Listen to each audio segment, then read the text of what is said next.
ये देखिए, आज प्याज सब्जी से निकलकर पराठे में सज गया है। हेलो दोस्तों, कैसे हैं आप।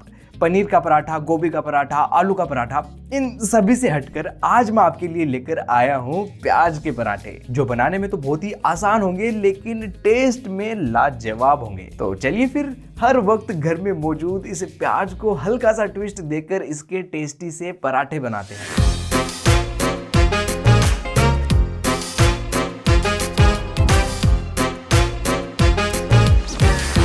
प्याज के पराठे बनाने के लिए सबसे पहले हम आटा लगाकर तैयार करेंगे। तो मैंने ये 2 कप गेहूं का आटा लिया है। फिर आटे के अंदर आधी छोटी चम्मच या स्वाद अनुसार नमक डाल लेंगे और नमक को आटे में मिक्स करने के बाद थोड़ा थोड़ा पानी डालते हुए सॉफ्ट आटा लगाकर तैयार कर लेंगे। जब भी आप भरवा पराठे बनाएं तो हमेशा ही सॉफ्ट आटा लगाना है। इससे स्टफिंग भरने में भी कोई प्रॉब्लम नहीं होगी, साथ ही पराठा आराम से फूल भी जाएगा। तो आटा मैंने गूंथ लिया है और बढ़िया लोच इसमें आ गई है। अब आटे के ऊपर थोड़ा सा घी डाल देंगे और आप चाहें तो तेल भी डाल सकते हैं। आटे को वापस गूंथ लेना है ताकि घी अंदर एब्जॉर्ब हो जाए। घी से पराठों का टेस्ट भी बहुत बढ़ जाएगा। साथ ही जब डो को हम रेस्ट कराएंगे तो आटा ड्राई नहीं होगा, और क्योंकि हमने सॉफ्ट आटा लगाया है तो घी डालने से ये हाथों के भी नहीं चिपकेगा। और ये लीजिए, घी पूरा एब्जॉर्ब हो चुका है। तो अब इसको मैं 15 से 20 मिनट का रेस्ट दूंगा और तब तक हम प्याज की स्टफिंग बना लेते हैं। स्टफिंग बनाने के लिए मैं 4 मीडियम साइज के प्याज ले रहा हूँ और मीडियम साइज में ही सभी प्याज को चॉप कर लेंगे। क्योंकि प्याज हम स्टफिंग में इस्तेमाल कर रहे हैं तो हम चाहते हैं कि प्याज ज़्यादा पानी ना छोड़े, और अगर इसको हम पतला पतला काटेंगे तो ये बहुत जल्दी ज़्यादा पानी छोड़ेगा, और ऐसा हम बिल्कुल नहीं चाहते। सभी प्याज कट करके तैयार हैं। अब इनको हाथों से क्रश करके खोल लें। सभी प्याज अलग अलग कर लें। प्याज काटते वक्त तो आंखों की हालत खराब हो जाती है, तो इससे बचने के लिए आप प्याज के छिलकों को उतार कर उस प्याज को कुछ देर पानी के अंदर सोक कर लीजिए। ऐसा करके अगर आप प्याज काटेंगे तब आपकी आंखें आपको धन्यवाद बोलेंगी। अब प्याज के साथ मैं ये 2 से 3 हरी मिर्च भी ले रहा हूँ और इनको भी एकदम बारीक काटनी है। हरी मिर्च के बाद 1 इंच अदरक की बारी है। मैं इसको कद्दूकस करके ले रहा हूँ। आप चाहे तो इसको बारीक काट कर भी ले सकते हैं, लेकिन कद्दूकस करने के बाद अदरक और भी महीन हो जाएगी और कोई भी अदरक का बड़ा टुकड़ा मुंह में नहीं आएगा। और अदरक के बाद थोड़ी सी धनिया की पत्ती भी बारीक काट कर ले रहा हूँ। और ये लीजिए, हमारी स्टफिंग की सारी वेजीज कट करके तैयार हैं।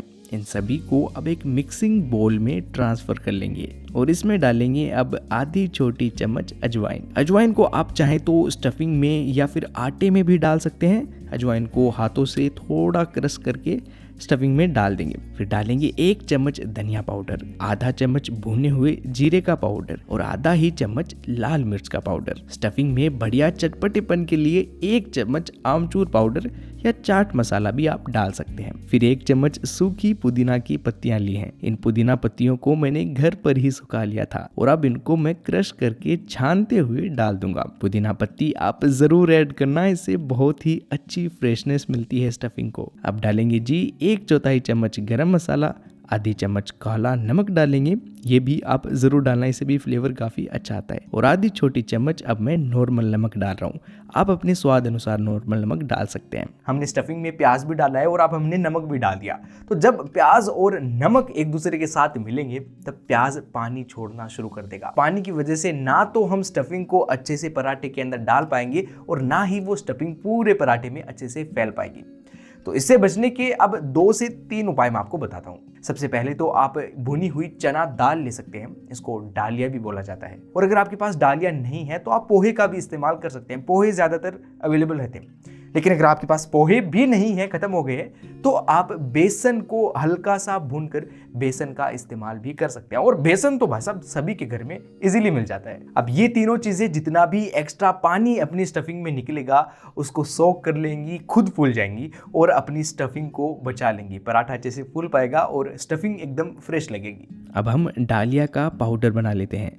तो ये गया 1/4 कप डालिया ग्राइंडर में, और ग्राइंडिंग के बाद ये डालिया का पाउडर गया स्टफिंग में। अब इन सारी चीज़ों को अच्छे से मिक्स कर लेंगे। अब आप देख ही सकते हैं कि प्याज ने पानी छोड़ दिया है और उस पानी को डालिया के पाउडर ने सोख कर लिया है।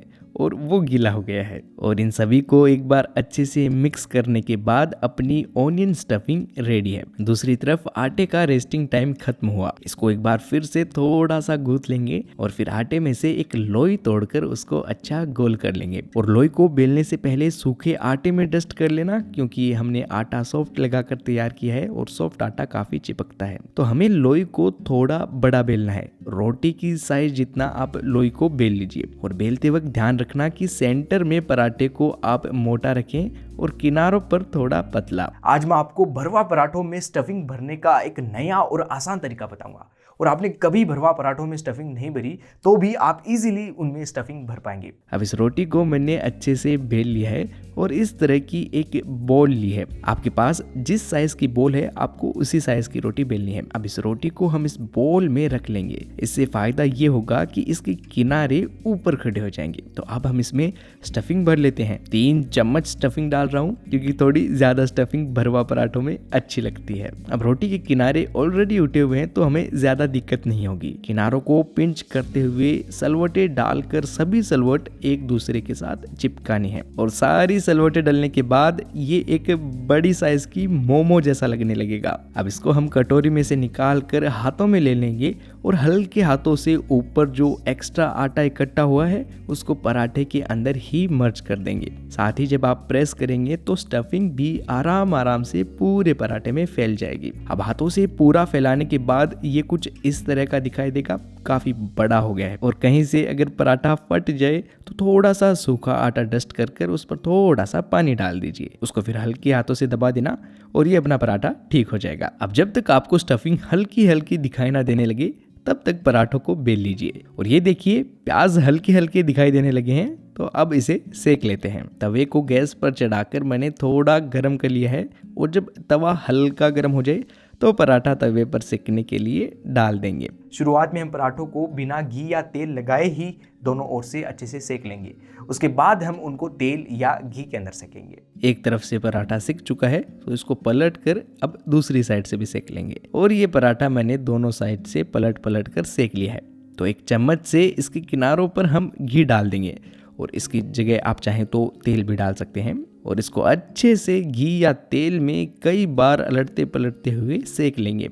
और जब पराठा हल्का ब्राउन हो जाए, अच्छा सिका हुआ दिखाई देने लगे, तो हम इसको तवे पर से उतार लेंगे जी। और ये प्याज का पराठा दही के साथ सर्व किए जाने के लिए तैयार है। अब आप भी जरूर गर्मियों के अंदर ये प्याज के पराठे बनाकर खाना। और प्याज तो गर्मियों में खाना भी चाहिए, क्योंकि प्याज की तासीर ठंडी होती है। प्याज अगर हम ज़्यादा खाएंगे अपना शरीर ठंडा रहेगा और जल्दी से हमको लू नहीं लगेगी। तो प्याज काटते समय अपने खुशी के आंसू से आप ज़रूर प्याज के पराठे बनाइएगा, अपनी फैमिली को खिलाएगा। और कैसे बने हैं मुझे कमेंट करके ज़रूर बताना। साथ ही ऐसी और भी अमेजिंग रेसिपीज़ देखने के लिए अपने चैनल को सब्सक्राइब करना बिल्कुल मत भूलना। ये वीडियोज़ आपके लिए काफ़ी मेहनत से बनाता हूँ, तो एक लाइक तो बनता है यार। बाकी मुझसे और जुड़ने के लिए मुझे इंस्टाग्राम और फेसबुक पर भी जरूर फॉलो कर लेना। मैं मिलूंगा आपको परसों एक और नई अमेजिंग सी रेसिपी के साथ। तब तक के लिए गुड बाय, टेक केयर।